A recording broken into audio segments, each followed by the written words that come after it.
आइए आज हम वक्त में पीछे चलते हैं और एक ऐसे वाक़े को समझते हैं जहां एक बहुत बड़ी ताकतवर फौज का मुकाबला हथियारों से नहीं बल्कि ईमान और आसमान से आने वाली मदद से हुआ। ये कहानी है आम अल-फील यानी हाथियों के साल की। जरा उस जमाने का तसव्वुर कीजिए, एक ऐसी दुनिया जो आज से बिल्कुल ही अलग थी। ना कोई इंटरनेट था, ना फोन। खबरें एक जगह से दूसरी जगह पहुंचने में महीनों लग जाते थे। हर तरफ बस एक वसी खामोश सहरा फैला हुआ था। जिंदगी की रफ्तार बहुत बहुत सुस्त थी। लेकिन उस बहुत बड़े वीराने के बीचों बीच एक ऐसी जगह थी, एक ऐसा घर था जो पूरी दुनिया के लिए एक रूहानी कशिश का मरकज था। तो बात शुरू होती है उस मुकद्दस घर से जो मक्का का दिल था। ये अरब की सरजमीन थी जहां दिन में सूरज जैसे आग बरसाता था और रातें बहुत ठंडी होती थीं। और इसी सख्त माहौल के दरमियान मक्का का शहर आबाद था। और इस शहर के बिल्कुल मरकज में था खाना काबा। कोई ऊंची दीवारें नहीं, कोई शाही सजावट नहीं, बस एक सादा सा चौकोर घर। लेकिन उसकी रूहानी हैसियत दुनिया के किसी भी बड़ी से बड़ी इमारत से कहीं ज्यादा थी। लेकिन फिर कहानी में एक नया मोड़ आता है। हाथियों की एक फौज और हसद की आग। यमन का एक बहुत ताकतवर हुक्मरान था अब्रहा। वो ये देखकर हसद की आग में जल रहा था कि लोग उसके अजीम और शान गिरजाघर के बजाय मक्का का सफर करते हैं, और ये बात उसे अंदर ही अंदर खाए जा रही थी। तो ये दरअसल दो बिल्कुल अलग नजरियात की टक्कर थी। एक तरफ थी अब्रहा की दुनियावी ताकत और शान व शौकत की ख्वाहिश, और दूसरी तरफ थी काबा की रूहानी सादगी जो सिर्फ इबादत के लिए थी। और अपने इसी हसद और गरूर में उसने एक बहुत ही खौफनाक फैसला किया। उसने कहा, मैं काबा को तबाह करके रहूंगा। उसने एक बहुत बड़ी फौज तैयार की, और उसका सबसे बड़ा हथियार कुछ ऐसा था जिसे देखकर अरब के लोग हैरान रह गए। वो थे पहाड़ जैसे जंगी हाथी। अब यहां से शुरू होता है ईमान का असल इम्तिहान। एक तरफ घबराहट थी और दूसरी तरफ मुकम्मल सुकून।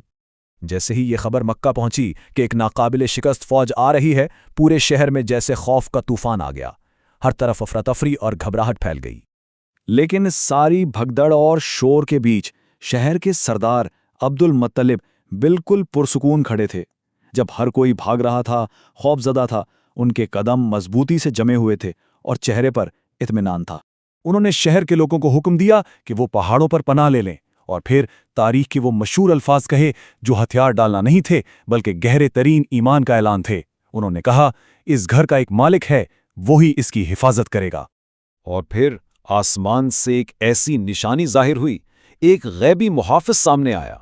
जरा सोचिए उस लम्हे क्या हुआ होगा जब एक ताकतवर फौज का सबसे अहम, सबसे बड़ा हथियार ही अपने मकसद से पीछे हट जाए। जैसे ही अब्रहा की फौज को आगे बढ़ने का हुक्म मिला, सबसे आगे वाला सबसे बड़ा हाथी अचानक रुक गया। उसे मारा गया, धकेला गया, लेकिन उसने काबा की तरफ एक कदम भी बढ़ाने से इनकार कर दिया और वहीं जमीन पर बैठ गया। और फिर उफुक पर एक स्याह लकीर नमूदार हुई। वो तेजी से फौज की तरफ बढ़ रही थी। वो कोई बादल नहीं था, वो हजारों लाखों परिंदों का एक गौल था जो आसमान पर छा गया था। हर परिंदे की चोंच और पंजों में छोटी छोटी कंकरियां थीं, और उन्होंने वो कंकरियां अब्रहा की फौज पर बरसाना शुरू कर दी। पल भर में वो नाकाबिले शिकस्त फौज चीखो पुकार करती हुई बिखर गई। कुरान पाक इस मंजर को काअस्फम माकूल के अल्फाज में बयान करता है, यानी वो फौज ऐसे हो गई जैसे जानवरों का खाया हुआ भूसा, मुकम्मल तौर पर तबाह बर्बाद। और यूं ये साल मौजज़ात का साल बन गया, मक्का के लिए एक नई सुबह का आगाज। उस वाक़े के बाद काबा बिल्कुल महफूज रहा। उस साल को तारीख ने हमेशा के लिए आमुल फील यानी हाथी का साल का नाम दे दिया। और सबसे अहम बात यह कि इसी मौजज़ाती साल में अल्लाह के आखिरी नबी हज़रत मोहम्मद सल्लल्लाहु अलैहि वसल्लम की विलादत हुई। तो इस पूरी कहानी का मरकज़ी सबक क्या है? ये वाक़या हमें साफ तौर पर यह सिखाता है कि असल ताकत हथियारों या फौजों में नहीं है। जब अल्लाह किसी चीज़ की हिफाजत का जिम्मा ले लेता है तो फिर दुनिया की कोई भी ताकत उसे छू भी नहीं सकती।